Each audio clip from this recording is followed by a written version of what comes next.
Hi mga kalabs, as you can see, nasa labas tayo for today's video dahil today is the day na mag-aayos tayo ng aming mga PhilHealth. I-update ko yung mga PhilHealth namin, and after ko dito sa may PhilHealth, punta rin akong Comelec para i-update ang aking voters registration dahil magpapatransfer ako ng lugar kung saan ako boboto. Mabilis lang din naman ako dito sa PhilHealth dahil payment lang naman ang ginawa ko dito. And ito na nga guys, after ko sa PhilHealth, nandito na ako sa may Comelec, nakapila na rin ako kasi nakakuha na ako ng number. And thank God, konti lang yung tao, hindi masyadong marami and crowded. So tingin ko mabilis lang ako matatapos dito kasi marami namang nag-a-assist, and for transfer lang naman ako ng location ng pagbobotohan ko. So tingin ko mabilis lang naman yun. Dito nga pala sa Puerto Princesa, wala silang nire-release na voters ID, voter certification lang if gusto nyo manghingi. Hindi ko lang sure kung sa ibang lugar ba ganun din ang Comelec. Please comment down below.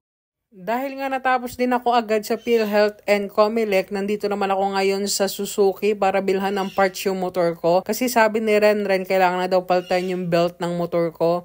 Kaya dumaan na rin ako dito para i-check kung meron na silang stock kasi last time na pagpunta ko rito hindi pa available, na ubusan sila. So ngayon, thank God, meron naman na, kaya bumili na rin ako agad. And ayan na yung damage ko, nakapila na ako para magbayad sa cashier para makauwi na rin ako after nito. Ang motor ko kahit old model na siya, talaga minimake sure ko na well-maintained siya sa change oil, tune up, and yung mga parts na kailangan ng palitan sa kanya, minimake sure ko. Kasi everyday ko din siyang ginagamit, so para lang din sure yung safety natin sa pagmumotor everyday. So yan na yung binili kong belt para sa aking motor. Yan lang yun, 1,059 na agad. After ko sa Suzuki, nakauwi na rin ako, and then nagluto na ako para sa aming dinner. Magiginisang gulay lang ako na sayote na may halong giniling ang ulam namin for dinner ngayon. So ayan, na-prepare ko na rin yung mga kailangan ko dyan. Sibuyas, bawang, sayote, and pork na giniling lang yung kailangan natin. So ayan, magigisa na ako ng sibuyas, bawang. Hihintayin lang natin yung maluto. Pag naaamoy mo na yung aroma ng sibuyas at bawang, pwede na yan. And pagka nakikita mo na yung kulay nila na okay na, yung sibuyas pag translucent na, and yung bawang pag golden brown na, pwede ka na mag-move sa next step, which is yung paglalagay na ng pork. Pero habang hindi pa, igisa mo lang yan ng igisa dyan hanggang ma-achieve mo yung desired colored and aroma na gusto mo. And ayan na nga, nilagay na natin yung ating giniling na pork.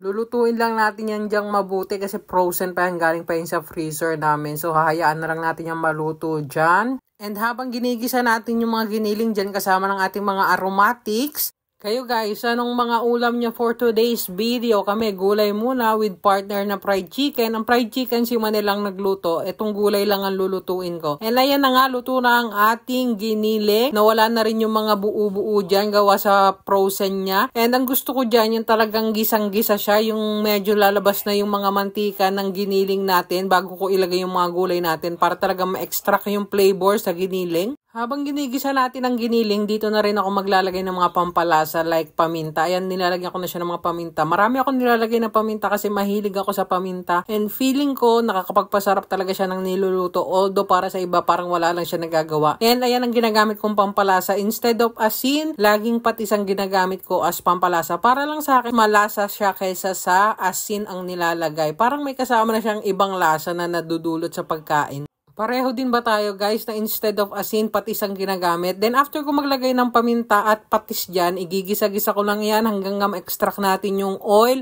na nanggagaling sa ating giniling. And dyan ko na rin ilalagay yung oyster sauce natin pag na-extract na yung mga oil ng giniling. Gumagamit rin ako ng oyster sauce pag nagigisa ako ng gulay or add ng flavor. So ayan na itsura ng ating giniling nung nalagyan ko na siya ng oyster sauce. Then walang katapusang gisa-gisa yan guys. And masyadong maraming na-extract na oil yung giniling natin kaya binawasan ko yan bago ko i-add ang ating sayote. Talagang sinaid ko yung sayote sa paglagay kasi hirap na hirap kaya ako sa pag-slice niyan. And ayan na, walang katapusang mekos-mekos and pagigisa na naman para sa ating sayote para mag-incorporate yung mga nilagay nating mga flavors dyan sa sayote. And after nyan, maglalagay din tayo ng konting tubig para magkaroon naman ng konting sabaw ang ating sayote. Ang luto po na ginagawa ko ngayon sa gulay ay ito lang po yung natutunan ko sa family ko. And hindi ko po alam kung parehas tayo ng way ng pagluluto. Pero sana magustuhan niyo yung recipe ko. Try nyo rin. Baka masarapan din kayo kagaya namin. And ayan na, luto na yung ating sayote. Ang ginisang gulay natin for today's video. Konting pakulo na lang yan. Then good to go na. Kakain na po tayo. Pag ako ang nagluluto sa bahay namin, minimake sure ko talaga na laging may gulay and laging may partner yung ulam namin. Hindi pwedeng isa lang. Yun na kasi yung nakasanayan namin. Pareho din ba tayo? Thank you for watching!